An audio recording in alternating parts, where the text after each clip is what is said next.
African Union cannot enforce these things. You look at 2014. In the year 2014, they launched the African passport in Kigali, in Rwanda.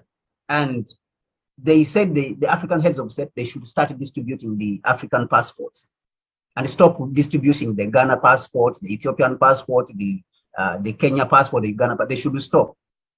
But they are still going on doing that. So that means they are not respecting, they are not giving the African Union the respect it deserves.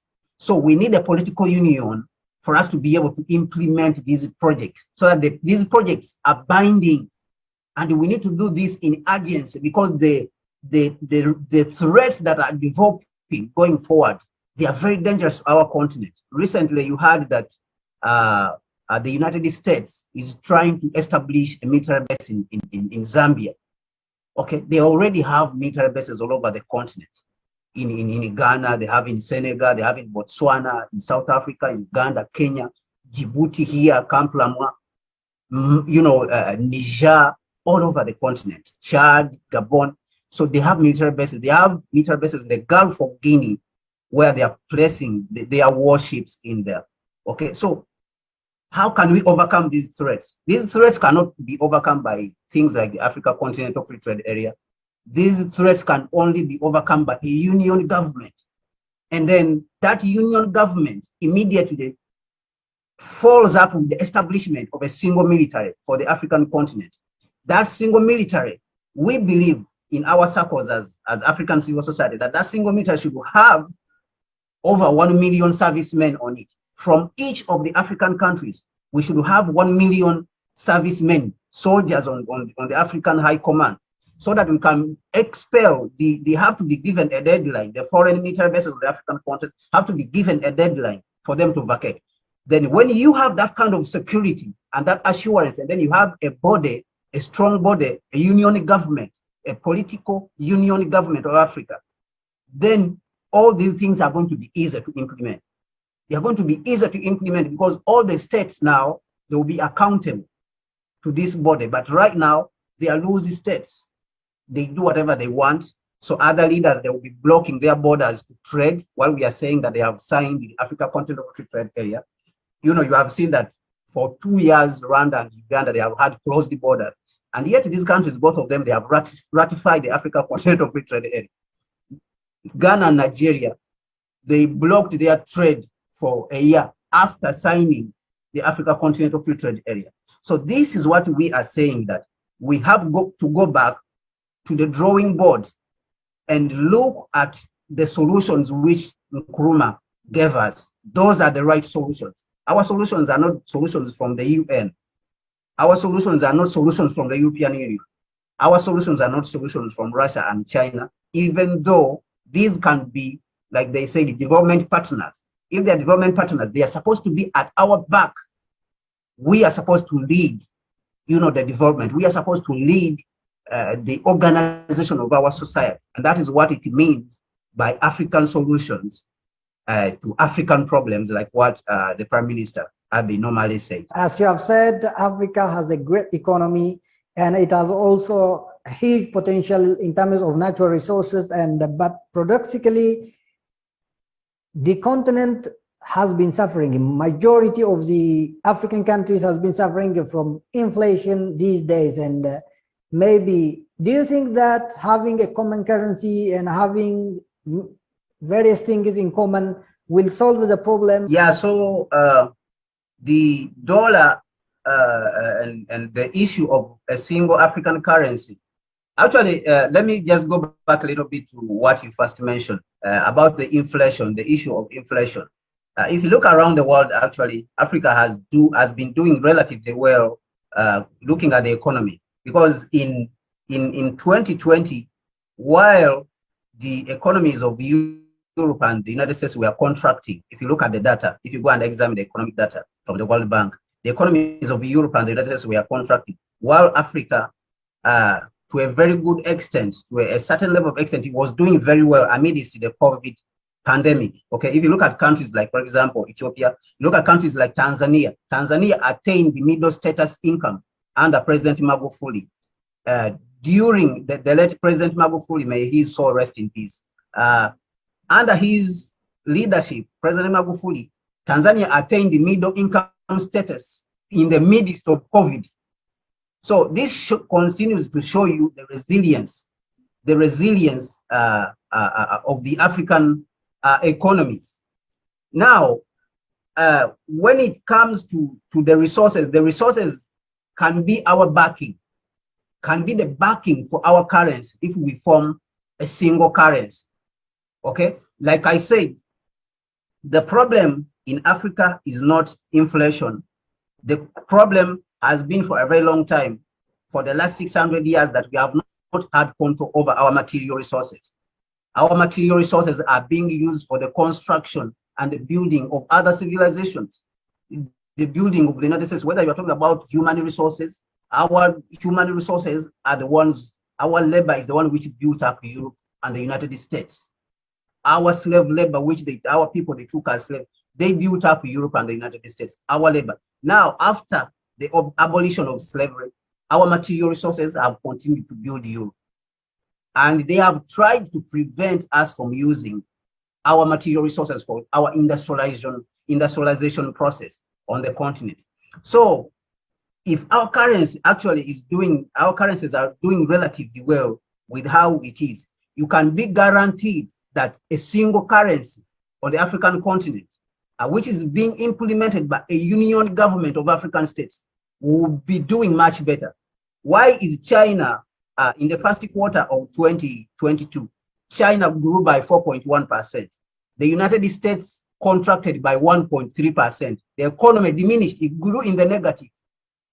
The United States economy grew in negative 1.3. You see, so what does this mean? China has control over its resources, whether you're talking about human and material resources, it has control. Okay, so that is what Africa is supposed to be. When we as Africans have control over our material resources under a union government of African states, then we should not even worry about inflation. We can't worry about inflation because if we have a single currency and it is being implemented, by a single union government, inflation will be running high in other countries like Europe and the United States and all the Western countries. In Africa here, we will not have that inflation because we have enough resources, like we said, more than $700 trillion in the ground. If you look at Congo alone, 80 trillion, Zimbabwe alone, 18 trillion. So if you go out taking stock of the resources of all the other African countries, more than $700 trillion.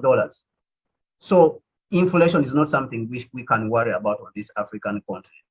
I believe if we implement the African Union government, a single currency, and then what we have been saying and what the Prime Minister has been saying, African solutions to African problems. So those solutions, that means we have to evolve ourselves a new political system and a new economic system like what China has done. China is having completely different political system to the Western world. That is why they are envying it. That's why they are jealous of it. China has completely different economic system from the Western world. It's different. They go through socialism, they come back to capitalism, now they are going back to socialism. So it's completely different from the Western world. So this is the direction which Africa is supposed to take. And when we take this direction, the solutions on the continent have to be indigenous.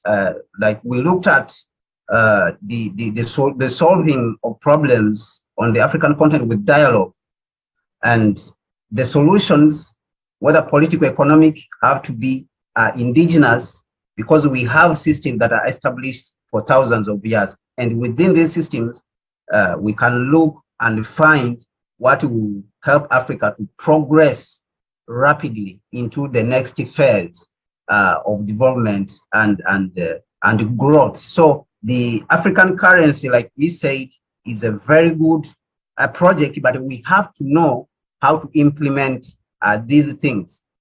Just like you cannot eat before taking, you cannot take water before eating, that you have to first eat and then take water. It's the same way that we have to understand the order of things, how things are supposed to be done. We cannot be talking about implementing a single currency before we have a union government and a single central bank for all the African continent, and then before we have a union government. So all these things are very important, that the inflation can be curbed all over the continent if we have a single currency, but we have to understand that a union government of African states should come first. Thank you. And the other thing is the African Continental Free Trade Area, and this is one of the initiatives of the Agenda 2063 of the African Union. And if you can say something about its implementation and improvements it will bring on economic of the continent. Yeah, so the Africa Continental Free Trade Area, I'm really fond of it. And I like the gentleman who's the Secretary General, who is the Secretary General Mekele Meni. The secretariat, the secretariat of the Africa Continental Free Trade Area is in Accra, in Ghana, definitely. And he has been doing a very good job of going around the continent to take stock of the economic activities. He has been visiting ports, different ports on the continent. He has been meeting groups, youth and African women. And to be honest, you have to applaud his spirit. You have to applaud his approach to the African continent and his desire to see progress on the continent when it comes to the economic aspect of the continent. And the African continent free trade area, the Africa, the Africa Free Continental Trade Area is a very good project economically, that it could help Africa, definitely, as they have said. But we have to understand in which context should this continental free trade area be implemented. Do we have the right institutions to be able to enforce the Africa Continental Free Trade Area so that it is of advantage to the Africans and not foreigners? Because what we have seen lately is that foreign companies have been rushing into Africa. Many of them, not even to manufacture, but to assemble products which have been manufactured from Europe and manufactured from outside else, and come here to claim that these products are, are manufactured in Africa. They will say the products are manufactured in Africa. And what is worse is that some of these companies, we have seen Nissan, for example, we have seen Volkswagen, we have seen Toyota come establish assembly plants in Ghana. And what is worse is that they're bringing technology which is outdated. When you're talking about outdated technology, the automobiles, you're talking about combustion engines. Combustion engines are being banned in the Western world. And they are bringing that technology to Africa, which is outdated. And they are not even coming to manufacture it, they are bringing for assembly. So the African Continental Free Trade Area, if it is not careful, then it is going to implement, and it is the foreigners who will benefit, and the Africans will not benefit. And this is the danger of it all. And it takes us back to what we said, that before you implement, like what Nkrumah said, seek ye first the political kingdom and all the other things shall be added unto it. And he said African Union or African unity is a political project. It is not an economic project. African unity is not, so it should not take you a prophet to come and tell you that the Africa Continental Free Trade Area is not going to succeed to the extent desired by the Africans. And to a larger extent, is going to benefit foreigners. The European Union Commission, the head of the European Union Commission, Ursula, she said in 2017, she sent a memo to one of her subordinates. That I'm talking about the head of the European Union Commission. One of her subordinates, and she said that I want you to pay extra attention to the African Union and the Africa Continental Free Trade Area. And she said that it is of great interest for us so that we can integrate Europe. Our long-term goal is to integrate ourselves into the Africa Continental Free Trade Area. So she said, pay attention to the trade policies of the United States and China, but she said, pay extra attention. These are the words which she used in that memo. She said, pay extra attention to the Africa Continental Free Trade Area. Extra attention, because it fits in our long-term strategy of continent-to-continent trade with the African Union. So what does this tell you? That we have not been thinking well on how to implement this. And we have neglected the wisdom of our forefathers. And it has been consistently said that those who do not learn from history, they are bound to make the same mistakes. If you do not learn from history, if you neglect the wisdom of your ancestors, the solutions, the African solutions, and you're trying to go with foreign solutions, then you are bound to fall into solutions. What did Nkrumah say? Nkrumah said that African unity is not an economic project. It is not a social project. It is a political project. You have to unify the continent before you can implement the trade. So I love the African Continental Free Trade Area myself, and it is a good solution. It is a solution, but it is not the solution. So I want to repeat that statement. The Africa Continental Free Trade Area by the African Union, it is a solution, but it is not the solution. The solution is the Africa Unified Political Union, the union of African states, a political union, a political government. That is the solution. That one is the solution, and it is a solution. But the Africa Continental Free Trade Area is just a solution. It is not the solution. So if we are talking about the solution to the African problem, then we have to look at the union government of African states. Then the rest, what we are talking about, military security of the continent, expelling foreign military bases on the African continent from Europe, China, all of them which are littered all over the continent, the insurgency on the continent, the problems, the trade, the infrastructure, all these things, the protection of African resources which are flowing outside. Africa's problems is not corruption, is not like what people have been saying. Those are big problems. Those are problems, but they are not the problem. Like I said, the problem is the disintegrated continent. Once the union comes together and we have a government, then it will solve all the other problems which you are talking about, corruption and what to a larger extent. To a larger extent, problems like corruption and all the others will be solved. Okay, to a larger extent. I'm not saying they will be completely, but they will be reduced to a level which is below what we have today, drastically reduced to a level which we have. If we have 10% right now, they will be reduced to a level of 2%. They will be reduced by around 80% if we have 100% today of corruption. If we implement a union government of African states, those problems will be reduced to a level of by 80%. 80% of those problems will go away when you are talking about corruption. So they are stealing from the problem, from the continent. So this theft that is going on the continent is going to continue. It's going to continue as long as we don't have a union government. The taking advantage of the Africa Continental Free Trade Area by foreigners will continue if we don't have a union government of African states. And foreigners will continue to benefit. Like the report which came up in 2020 by the United Nations said that Africa is losing more than $100 billion every year to illicit financial outflow. Do you know what illicit financial outflow means?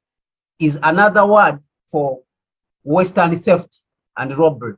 They call it illicit financial outflow. Africa is losing, according to the UN, a UN which is a neo-colonial organization, but conservative African economists actually have estimated that Africa is losing more than 200 billion. What the UN is saying is not true. Africa is losing more than 200 billion to illicit financial outflow. The word illicit financial outflow, like I said, is another word for Western robbery. Western theft, that they are stealing from us more than $200 billion. So this is the problem. Their banks are littered all over the continent. Their energy companies, their mining companies are listed all over in the Congo, Uganda, Ghana. They are stealing our gold and all the things. So these are the problems. So the Africa Continental Free Trade Area has to be implemented within the context of a union government of African states if it is to be successful, if it is to benefit the African people. I want to thank you very much. Thank you very much indeed. And finally, if you have any message to my audience, you are welcome. Of course, we have discussed several issues, political issues and economic issues. I don't know on which one you are going to say something.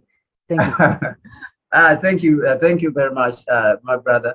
I just want to say to my African brothers and sisters in Ethiopia that they should try to give maximum support to the Prime Minister and stand behind him and the TPLF itself in the northern part of Africa. I mean, the northern part of Ethiopia, that they should try to work with the Prime Minister, because the Prime Minister wants to keep the country together. They have to try to come together and work with the Prime Minister, because there's no advantage. There's nothing good in working with foreigners in destroying our African cultures, our African development. There's nothing good in working with the United States, for TPLF to work with the United States. There's nothing good in that. If Ethiopia is at peace, like what President Uhuru Kenyatta said when he came to the inauguration for the second term of the Prime Minister, President Uhuru Kenyatta said that Ethiopia is Africa's mother. If the mother is not stable and is not at peace, then the rest of the continent is not at peace. Ethiopia is the mother of African independence.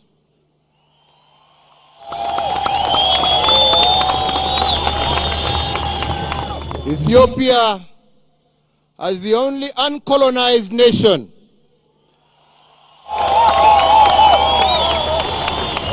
stood firm with her brothers and sisters to ensure that the African people were free to determine their own destiny. So for all of us on the continent, Ethiopia is our mother.